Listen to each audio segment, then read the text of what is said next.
Hey guys, my name is Jeremy Greiner, the creative manager on Darksiders II, and welcome to your final community Q&A. The most feared of the four horsemen of the apocalypse. Only death can account for the sins of the past and undo mankind's extinction. But at what price?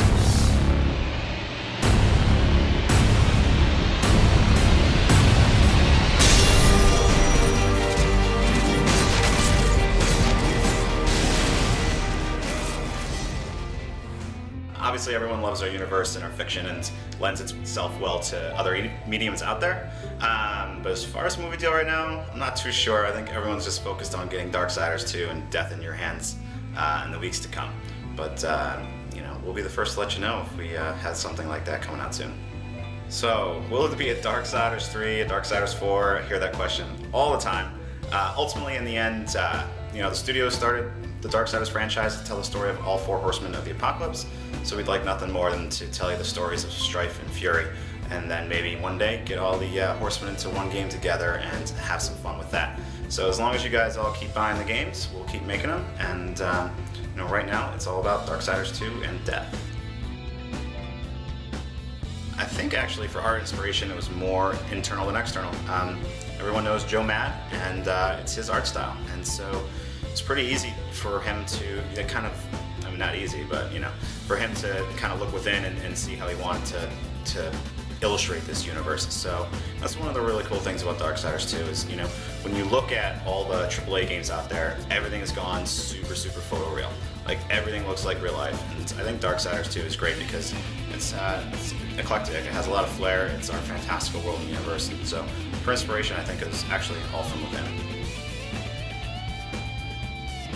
You know, any game out there has influences from other games. Vigil is a studio made up of gamers. So, you know, Darksiders 2 is a game for gamers, being made by gamers. When you come to different influences, I think it's across the map. It's really hard to put your finger down on anything. You look at all the different RPG elements that we have in Darksiders 2, and those come from everywhere, including our own. Like, you look at the possessed weapons, feed other items into that, that's pretty cool. To put my finger on 1 or 2 or 3 or 10 or 50 games would be pretty hard. But what I will say is that, you know, this isn't an action adventure game. You know, in our genre right now, everything's getting more set piece oriented every single year. You know, it's turning into more of like a shooter space. So what we wanted to do is create a true action adventure game, one that kind of harkens back to our childhoods. So this is a game that we want to play, and hopefully you guys can do too.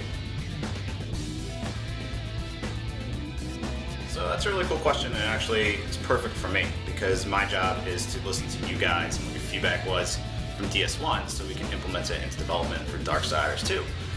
So one of those points of feedback was the horse. You know, I'm a horseman of the apocalypse, I don't get it until halfway through the game. So Darksiders 2, you start off on despair. Same thing goes for backtracking. You know, a lot of guys weren't quite a fan of that, so we have different mechanics in there to make sure you don't have to do that. When talking about inspirations for Darksiders 2 and, you know, whether there was some left off from 1, certainly. You know, a lot of what we have in Darksiders 2 is what we wanted in the original, but you can only get so much into the first ship product, especially when you're growing the engine from the ground up on your own. So when you look at the loot and the NPC interactions, skill trees, leveling system, side quests, vast overworlds, that's much of that is what we wanted originally, and thankfully we got it all into Darksiders 2. Yes, our goals too. Obviously everyone's psyched about that, and if you got the limited edition, you're getting that for free. And we do have plans for a robust DLC program. Ultimately, we want to support our fans. We want to have DLC content. I think you all expect that these days, so we're planning on providing it. And just keep your ears open, and we'll let you know.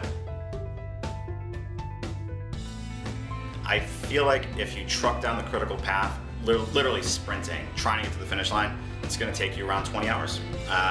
If you look around just a little bit, it's going to take you easily 25, 30. So that's just a critical path. That's only completing the things that you have to do in order to finish the game. Now we do have a ton of side content, and when I say ton, I mean a ton. That's why we need a couple extra months to polish it up. So when you look at all that and you put the whole package together, you can easily double or triple what the numbers I just gave you. I'm not sure if we have this coded in as a chibi, but I'd have to say 100% completion. You know, I've been saying how big this game is, and it's massive. So good luck with that. In kilometers, I don't know. I work and live in the U.S. and we talk miles, man.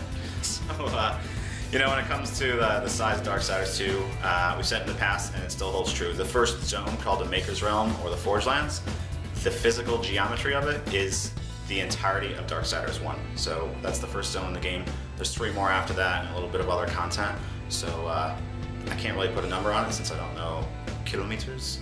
But yeah, it's pretty darn big. Darksiders 2 ships here in Australia on August 16th, so make sure to go out and pre-order today and upgrade immediately to the limited edition and get our first DLC drop called Argyl's Tomb absolutely free. Thanks for watching, and we'll see you again soon.